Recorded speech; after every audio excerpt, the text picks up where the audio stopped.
जय हिंद साथियों, स्वागत है हमारे YouTube channel smart study by Sujeet sir. आज हमने कल पिछले जो हमने टॉपिक देखा था उसमें अर्थशास्त्र को पढ़ा था। अर्थशास्त्र का जो दूसरा लेसन था उसको हमने समाप्त किया था। आज जो हम पढ़ेंगे एक नया अध्याय शुरू करेंगे पॉलिटी का, अर्थात राजनीति विज्ञान का जो है कक्षा 10 का एक पार्ट है, उसका हम दूसरा लेसन, पहला लेसन हमने पढ़ा था सत्ता की साझेदारी। अब दूसरा लेसन जो हम पढ़ेंगे संघवाद।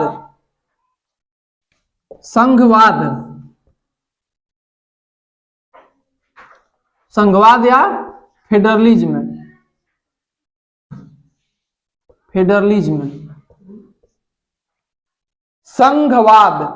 संघवाद क्या है? हमारा देखो देश भारत जो है वह क्या है? राज्यों का एक संघ है। भारत देश का निर्माण हुआ है वो राज्यों का एक संघ है, यानी स्टेट ऑफ यूनियन। राज्यों को मिलाकर के एक संघ बनाया गया है। और संघवाद का मतलब क्या है? सिंपल, अगर नहीं कुछ पता रहेगा तो दो भाषा में आराम से। संघवाद का मतलब जहां की शासन की शक्तियां दो भागों में विभाजित हो, उसी को हम क्या कहेंगे? संघवाद कह सकते हैं। यानी जो सत्ता का बंटवारा हो दो स्तर पे किया जाए, उसी को हम क्या कहते हैं? संघवाद कहते हैं। जैसे भारत में हम देखते हैं दो तरह की सरकार होती है ना, एक केंद्र सरकार और एक राज्य सरकार। अब देखो केंद्र का मतलब क्या होता है? पूरा उसका अधिकार रहता है किस पे? देश पे। जो भी पॉलिसी रूल रेगुलेशन बनाने रहेंगे वो देश के लिए बनाते हैं, यानी ज्यादा पावर मिला रहता है केंद्र सरकार को। लेकिन राज्य सरकार भी केंद्र सरकार के अधीन नहीं होती है। राज्य सरकार भी पूर्ण रूप से क्या होती है? स्वतंत्र होती है। तो जो स्वतंत्र रहेगी तो यानी शक्तियों का बंटवारा दोनों लोगों को दिया गया है, राज्य को भी और केंद्र को भी, और दोनों को स्वतंत्र रखा गया है।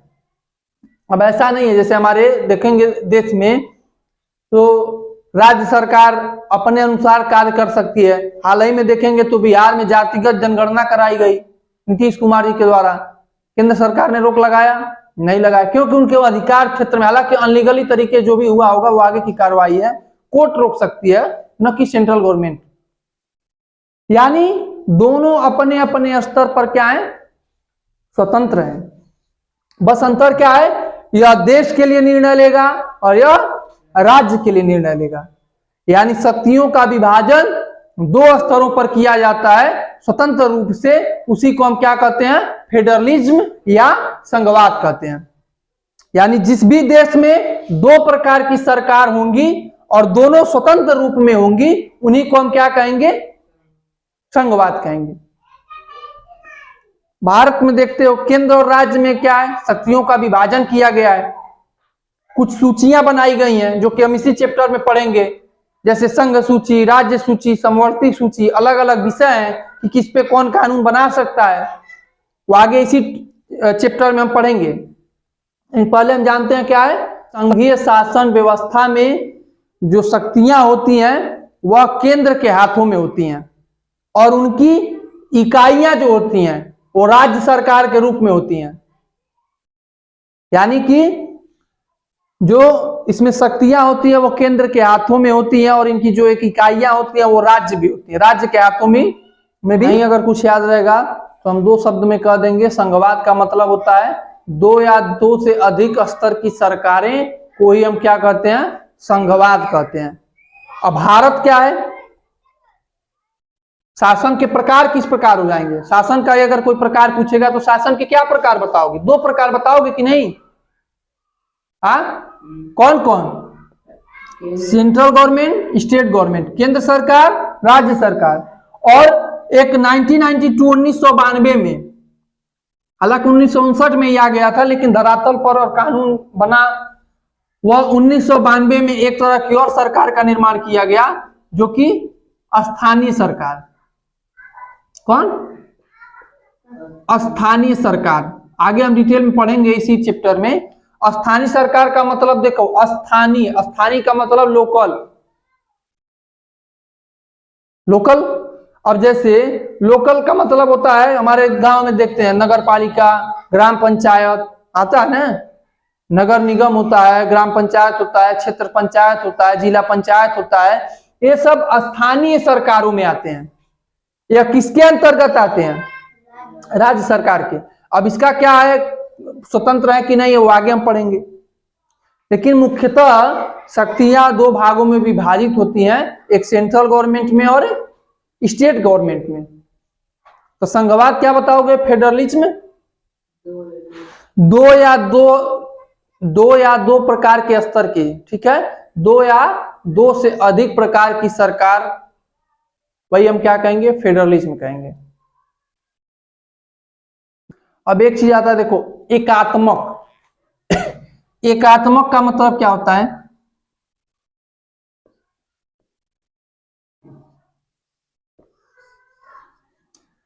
एकात्मक सरकार, एकात्मक का मतलब एक प्रकार की सरकार है।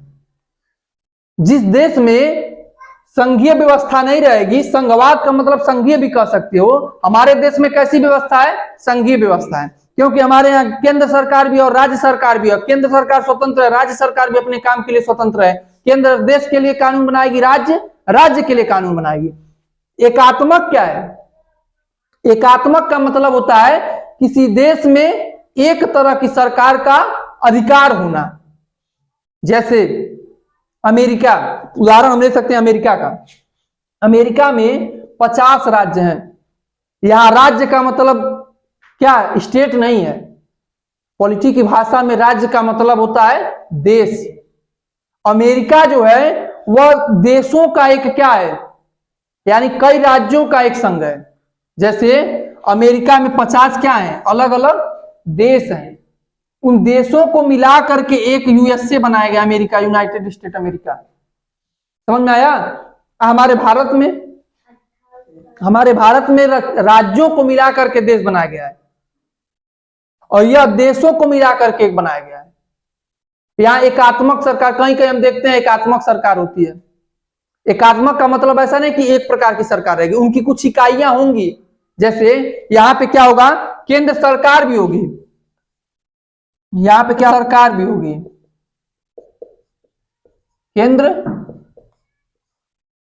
केंद्र सरकार होगी, और उनकी कुछ इकाइयां, शासन करने के लिए कुछ इकाइयां भी होंगी। लेकिन उनको भारत जैसा, जैसे राज्य की सरकार को अधिकार मिला हुआ है, उस तरह से इनकी सरकार को नहीं मिला हुआ है। समझ में आया? जिस देश में एकात्मक शासन व्यवस्था होती है, उस देश का सुप्रीम यानी सर्वोच्च कौन होता है? केवल केंद्र सरकार होती है। हमारे यहां देखो राज्य सरकार भी है, केंद्र सरकार भी है। उसके अलावा हमारे देखे थे ना, कार्यपालिका, विधायिका, कार्यपालिका, न्यायपालिका, तीनों स्वतंत्र थे ना। ये संघवाद की देन है, फेडरलिज्म की देन है, क्योंकि भारत एक संघीय देश है। अमेरिका का अगर हम उदाहरण लें तो वहां एकात्मक शासन व्यवस्था चलती है। 50 राज्य हैं, अलग अलग राज्यों के मुख्यमंत्री अलग अलग तरीके से हो सकते हैं, लेकिन जो मेन पावर चलेगा वो अमेरिका के राष्ट्रपति का चलेगा। और एकात्मक शासन व्यवस्था में ये देश आते हैं, और हमारा देश संघीय व्यवस्था में आता है, संघवाद में आता है। समझ में आया? एकात्मक समझ में आ गया? एकात्मक का मतलब बताओगे, ऐसी सरकारें जो केवल सेंट्रल, मतलब ऐसा देश जिसमें केवल सेंट्रल गवर्नमेंट को ही पूर्ण रूप से पावर दिया जाए। उनकी इकाइयां होंगी, लेकिन वह उनके अधीन रहेंगी। जैसे राज्य के अधीन स्थानीय सरकार है, उसी प्रकार केंद्र के अधीन वो भी उनकी इकाइयां रहेंगी। वो एकात्मक शासन व्यवस्था है। समझ में आया? रुको अभी रुको। संघवाद क्या है तो बता दोगे ना? दो या दो से अधिक स्तर की सरकारें हैं, ये संघवाद के उदाहरण है। भारत में अगर बात करेगा शासन के, तो किस प्रकार का ढांचा है? संघीय व्यवस्था, केंद्र सरकार, राज्य सरकार, स्थानीय सरकार तो मान लेते हैं, वो अलग उसका पाठ है। एक चीज एकात्मक हमने देखा, अमेरिका कैसा है? एकात्मक देश है। भारत कैसा है? संघीय है। तो जो एकात्मक रहेगा वहां पर क्या होगी, एक चीज होती है एकल नागरिकता, एक शब्द आता है, इस पाठ में है नहीं हालांकि तुम लोगों के, लेकिन हम बता रहे हैं, जानना जरूरी है ना, बाकी हम बताते हैं इसीलिए ताकि तुम लोग बाकी और बच्चों से स्पेशल जानो। किताबी कीड़ा बनने से बेहतर है बाहरी नॉलेज को भी हम जाने, नहीं तो वही छाप करके लिख के चले आएंगे। एकल नागरिकता एक होती है और एक दोहरी नागरिकता होती है।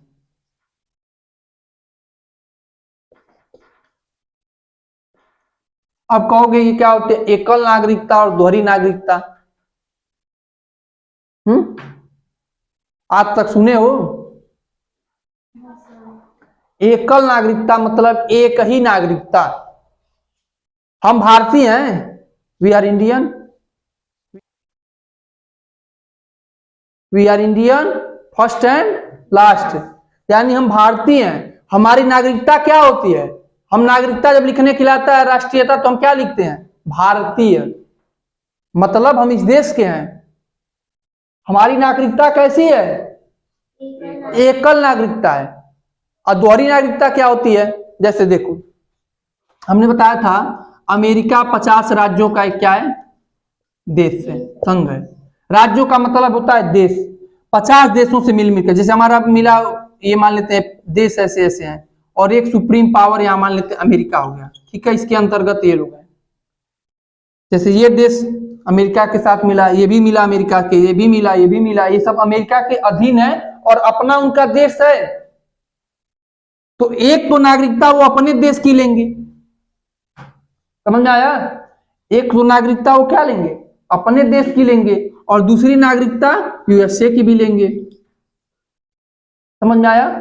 क्यों? क्योंकि ये अपना एक खुद देश है और इन देशों को मिलाकर के एक यूएसए यूनाइटेड स्टेट अमेरिका बनाया जा रहा है।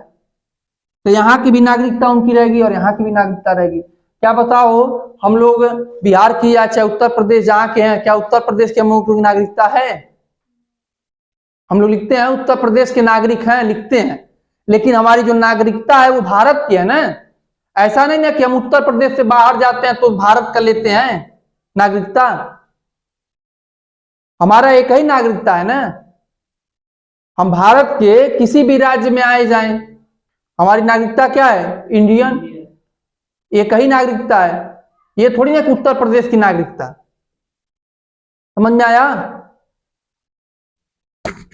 यानी हमारी नागरिकता जो है वो क्या है, एकल नागरिकता है। दोहरी नागरिकता उन देशों में चलती है जो कई देशों से मिला करके एक अपने देश का निर्माण करते हैं।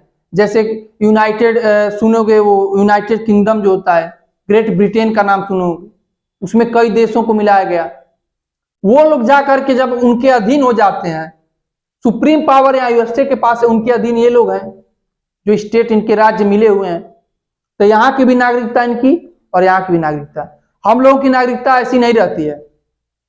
हम लोग की नागरिकता ये नहीं है कि उत्तर प्रदेश वाले हैं तो एक यूपीओ की नागरिकता रहे और एक इंडिया की भी नागरिकता रहे, ऐसा होता है क्या? हमारी एक ही नागरिकता रहती है। आधार कार्ड देखोगे, आधार कार्ड पे हमारी नागरिकता क्या, भारतीय हम है, लेकिन यहाँ ये होती है। तो दोहरी और एकल नागरिकता यही होती है। जहाँ एकात्मक शासन व्यवस्था चलती है जैसे अमेरिका जैसे देश में, वहां एकल नागरिकता नहीं चलती है, दोहरी नागरिकता चलती है। हम यदि चाहे दोहरी नागरिकता लेना अपने देश में ही तो नहीं ले पाएंगे। समझ में आया? तो संघवाद यही था। संघवाद हमने जाना, संघीय शासन व्यवस्था हम कह सकते हैं। अलग अलग लोगों के अलग राय है, के एम मुंशी के अलग राय है, कुछ और विदेशी भी है जो उनका आपकी किताबों में दिया हुआ, उसको पढ़ लेंगे। अम्बेडकर जी ने संघवाद को मतलब सही ठहराया है। भारत को उन्होंने माना है कि भारत कैसा देश है, संघीय देश है। अगर कोई पूछेगा तुम लोगों से कि भारत में एकात्मक शासन व्यवस्था है कि संघीय शासन व्यवस्था है, तो क्या बताओगे, संघीय शासन व्यवस्था है। भारत कैसा देश है, संघवाद देश है। क्यों संघवाद? देखो हमारे यहाँ केंद्र सरकार राज्य सरकार दोनों लोगों को अपने अपने तरीके से काम करने का अधिकार मिला हुआ है, और हमारा देश राज्यों का एक संघ है। बाकी देश देखिए थे अमेरिका। बाकी ये आज हमारा परिचय था। मेन जो भी टॉपिक होगा संघवाद की विशेषताएं, उनको हम समझने का प्रयास करेंगे। मिलते हैं अगले वीडियो में। आज के लिए इतना ही, धन्यवाद।